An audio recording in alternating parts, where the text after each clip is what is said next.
There have been heated discussions at the Parliament regarding the government's budget for the upcoming fiscal year.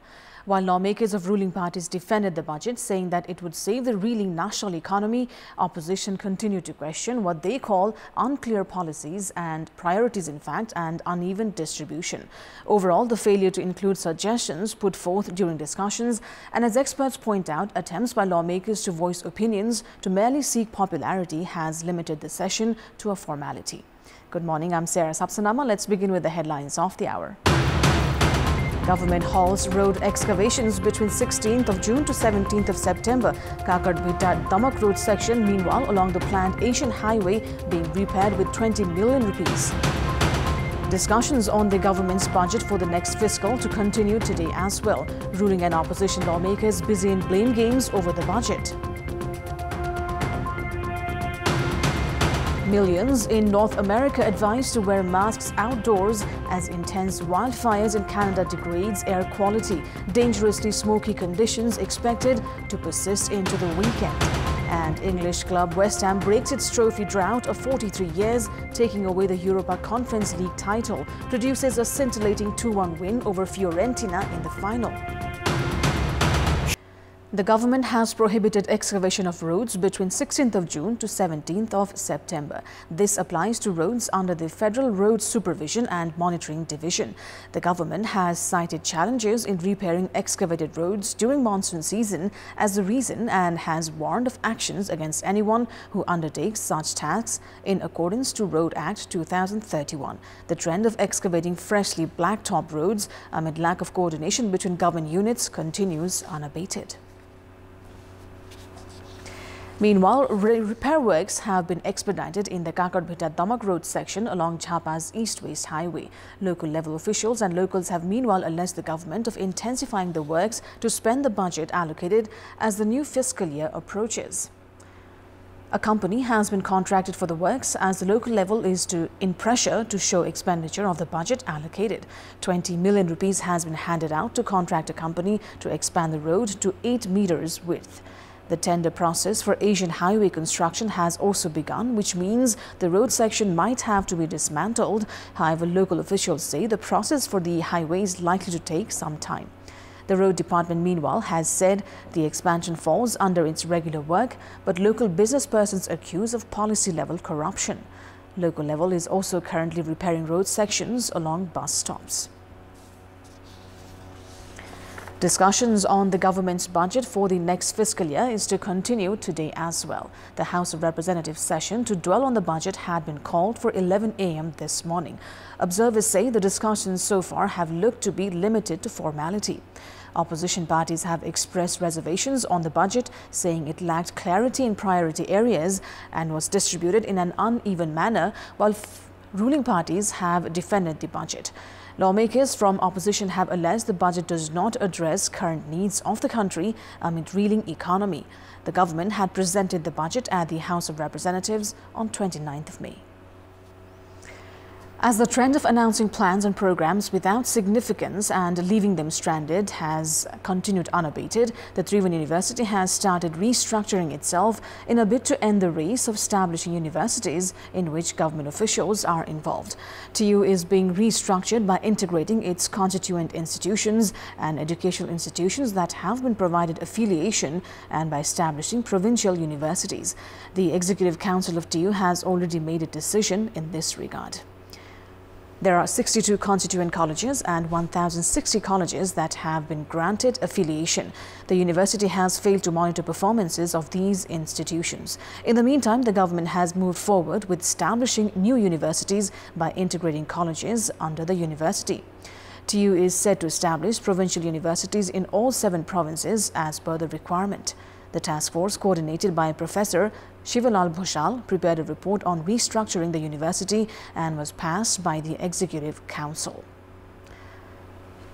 The provincial universities that will be under the leadership of Chief of Education can conduct classes for new subjects and faculty according to the requirement.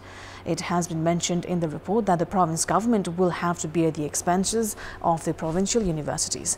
The move is expected to improve the standard of the university and its provincial universities, as well as improve the administrative aspects. Experts opine that it will curtail the race of appointing officials that have reached. 11 federal and 5 provincial universities are currently being operated. Majority of them have been established by integrating colleges affiliated to TU, while number of colleges are in crisis. Experts opine that establishment of provincial universities by Triveni University will minimize irregularities witnessed in the education sector. Now, in our Public Voice segment, we've asked people in several provinces what should be done to control adulteration of food. Let's take a look at what they had to say. Public Voice. सामान किन्दाखेरि date expire छ कि छैन यति हेरेर मात्रै किन्नुपर्छ। सरकारी निकायहरूले चाहिँ check जाँचहरु राम्रोसँग गर्दिनु पर्यो। उपभोक्ता सचेत हुनु पर्यो। खाँदाखेरि त्यसको स्वादहरु कसरी आइरा छ, कतिको फ्रेश छ छैन भन्ने कुराहरु चाहिँ त्यो हामीले एकदम त्यसमा चाहिँ याद गर्नुपर्ने कुरा रहेछ। कानुनहरु पनि छ, त्यसलाई एकदम कडा भन्दा कडा रूपले लागू गरेर मात्रै यो सम्भव छ। अनुगमन गरेर जो चाहिँ समाति राख्नु भएको छ, अनुगमनमा समातियो भने त्यसलाई चाहिँ कडा भन्दा कडा सजाय दिनुपर्छ। पहिले त उपभोक्ता नै सचेत हुनुपर्छ, जनचेतना चाहिँ जगाउनु पर्छ। भन्सार निकायमा नै चेक जाँच गरेर त्यो प्योर छ शुद्ध छ भनेपछि भित्राउन दिने। हामीले सकेसम्म घरकै खानेकुराहरु खानुपर्छ। आफूले चाहिने उत्पादन आफै उत्पादन गर्न सक्यो भने त तपाईको बजारको खाद्य पदार्थहरु किन्न पनि परेन, आफै बिसावट पनि कम भयो।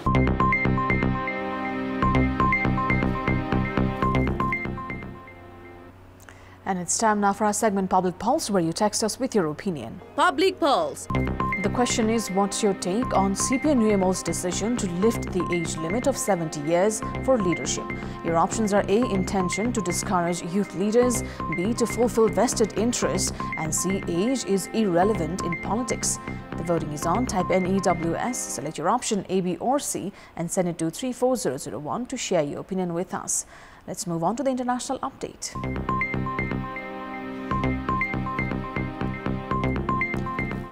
Millions of people in North America have been advised to wear N95 masks outdoors due to poor air quality levels sparked by intense wildfires in Canada. New York will begin distributing free masks from today. Canada has told that people should wear a mask if they are unable to remain indoors. Officials warned that the dangerously smoky conditions are expected to persist into the weekend. Much of the smoke is coming from Quebec, where 150 fires are burning. More than 15,000 residents are expected to be forced to evacuate in the province. It is already Quebec's worst fire season on record.